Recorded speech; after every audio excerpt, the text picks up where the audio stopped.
What's up guys, Chris here, and in this video we're going to talk all things Squad Arena PvP in War of the Visions. And we'll go over some tips, tricks, and strategies to place higher each and every week. Now, the rewards for Squad Arena in War of the Visions aren't that great, but with these tips you should be able to pick up an extra 300 or 400 Visuor every single week. I've been pretty consistently in the top 1,000 and 5,000 every week since launch as free to play, so these are all the things that have helped me personally stay competitive in Squad Arena even with a lot of non-meta units. This video will mostly apply to free to play and light spenders, since we have to be a lot more careful with our resources to be competitive in PvP. Paying players can kind of just brute force their rank, but most if not all of these tips are going to be useful for all players. We're going to cover a lot of ground, from team building tricks to outside the box thinking to help you place higher in Squad Arena and get extra Visuor. I'll start off with top level tips and tricks outside of battle, then towards the end of the video we'll talk about team building and what happens inside of battle. If you guys like the video, squad up and attack the thumbs up and subscribe button below, and ting that little bell so you know when we drop new videos. Let's go ahead and get the basics out of the way, and if we look at the reward structure here for Squad Arena, these top 3 levels, so top 10, top 50, and top 100, are almost exclusively for whales and tryhards. Whales, Mr. Scott, whales. This is because you need to pump a ton of refreshes on your arena orbs to place up here, and you also need to win most if not all of your fights in a week to place anywhere close to here. It's not that you can't place here as free to play, as you might have seen in the intro, but you won't be able to place up here consistently without spending Visuor. So the ranks that we really want to focus on are the top 1,000 and top 5,000. As you can see, each jump in rank earns you an extra 300 Visuor. So at the very minimum, we don't want to place in this 10,000 plus tier. To do this, sit down, grab a warm drink, because we need to talk about bonus units. You probably already know about these, but the basic primer is that there's units every single week that give you bonus points to your ranking if they're in your squad when you win. These change every single week on Monday when the rankings reset. Only the highest bonus applies, so having multiple bonus units doesn't help you. Bonus units are pretty much always the newest units to launch, so you can see Dwayne, Titus, and Luartha up here, and the Christmas units too. And in order to push for top 1,000, you're going to want either a plus 100% unit or a plus 75% unit. So in my experience, if you have a unit from either of these levels, you're right around the cutoff for top 1,000 if you win all of your weekly battles. But because as free to play or light spenders, we may not always have the newest units, so we're going to want to pay attention to the older units that are featured in that week. As you can see, Lucia, Freyevia, and Shadow Lynx here. And these might spend one week at 75% and one week at 50%, just kind of depending on the current events and banners. So you need to decide on Monday what your goal for the week is going to be based on the bonus unit that you have. So we can break this down into a simple flowchart. Do you have a plus 100% unit? If yes, push for top 1,000. If no, do you have a bonus plus 75% unit? If yes, push for top 1,000, maybe having to use an Orb Refresh or two, or easily place in top 5,000. If no, do you have a 50% unit? If yes, you can push for top 1,000, but you need to know you're going to need multiple Orb Refreshes, or easily place in top 5,000 without Orb Refreshes. If you have no bonus units, just don't sweat pushing Arena for the week. Sit back, relax, and just try and win all of your battles. If you do this, you should easily place top 5,000 and just use your best PvP squad. The last thing I want to mention is that you don't necessarily need a bonus unit to be leveled up. Depending on how strong your best 2 units are, you can probably win a lot of battles just by plugging in that level 1 bonus unit with your 2 best units. Now, just know to get to top 1,000 or better, you'll almost certainly need the bonus unit to be leveled up. So now I want to talk about Orb Refreshes, and basically you're only going to want to use these if you're pushing for a specific rank tier like we just talked about. There's the Monday push and there's the Sunday push. First, we're going to talk about the Monday push. So basically, if I'm pushing for a higher ranking in a week, I like to use an Orb Refresh as early as possible on Monday. This is because the further you get into a week, the more that whales and sharks with powerhouse PvP teams sort up towards the top of the ranks. So if we can win 5 quick battles on Monday, you can usually still find some pretty beatable teams even at the higher ranks.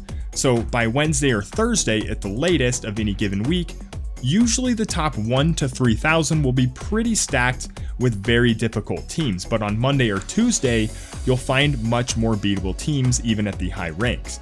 Because of this, I like to build up a good winning streak of 10 or even 15 on a Monday. The Sunday push is a bit more straightforward. Basically, if you're on the cusp of placing in a new ranking tier, you may have to use refreshes to ensure that you place in the higher tier. For example, if you're at rank 950 going for top 1000 or rank 4900 going for top 5000 late on a Sunday night. A word of warning here, these spots become extremely competitive late on Sundays, so expect to drop a few dozen ranks, if not a couple hundred ranks, in the last couple of hours if you're right on the edge of a tier. Whether you need to use the free arena refresh potions or Visual for a refresh, it's going to be worth it if you can secure your rank in the higher tier.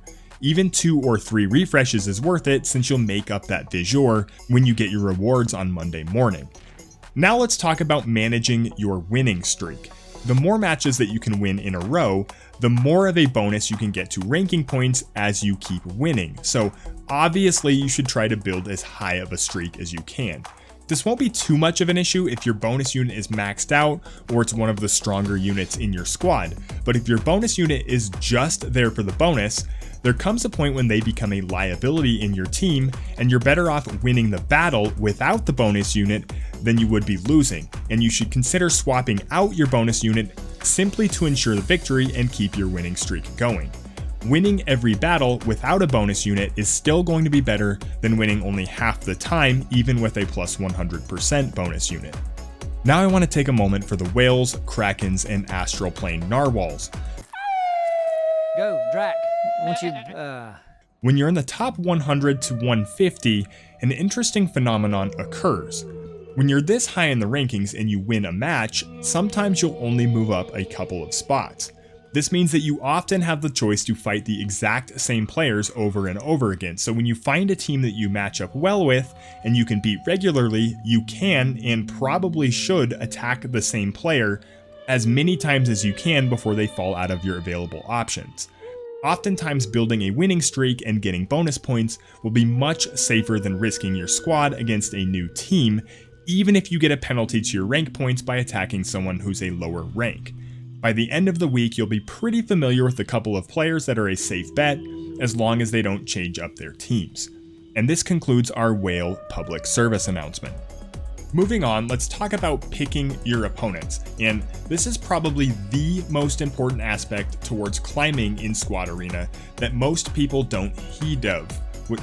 That no one takes headed of. Picking the right opponents for your squad is what you should be heeding from this right now. Oftentimes your top units on your account will have strengths and weaknesses, so obviously you should try to pick opponents you match up well against, but many people ignore this just because it takes some extra time and effort. This becomes extremely important the higher rank you get, because opponents will get tougher and tougher and tougher, and the odds that you can just mow over everyone gets lower and lower and lower. And of course, there are meta units and some units that perform better in a lot of situations than others, but in general, in War of the Visions, everything has a counter.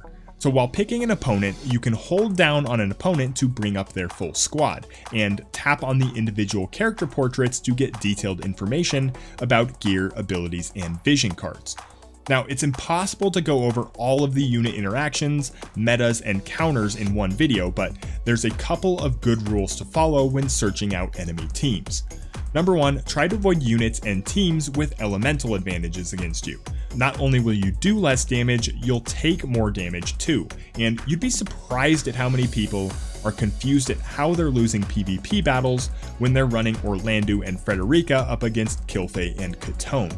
Elemental advantage is a significant mechanic in War of the Visions, so you really need to pay attention to it.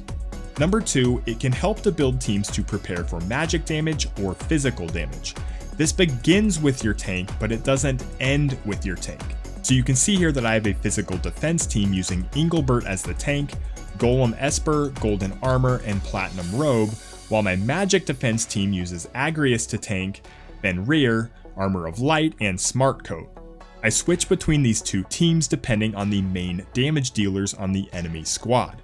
Lastly, watch out for teams that are specifically built to counter your type of damage.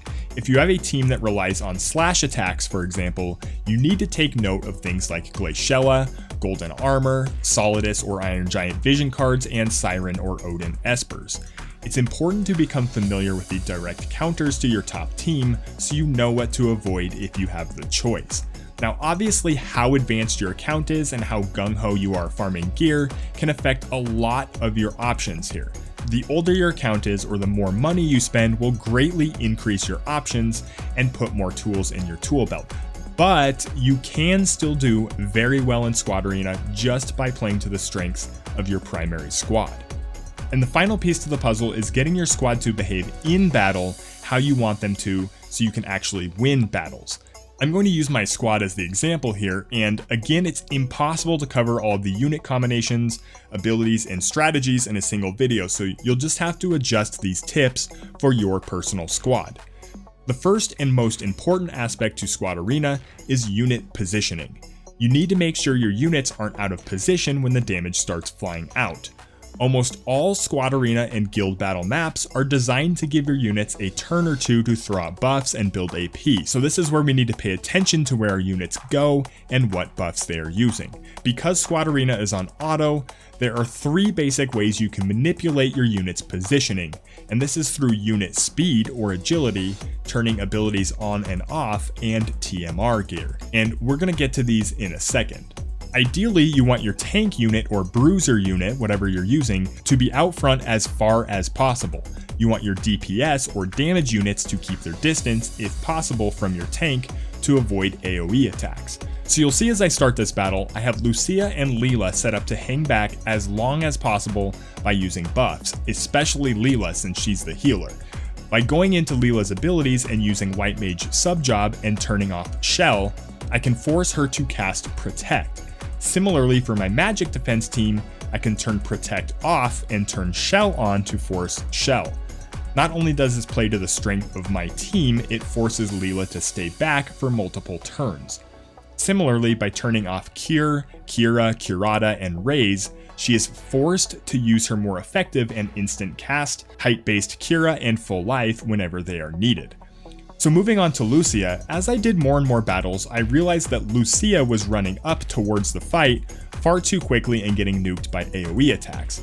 So I intentionally removed her Bewitching Boot and replaced it with the Saint's Circlet to slow her down, causing her to hang back a little bit longer to avoid fast AoE attacks, especially Frederica, and provide a nice buff to attack.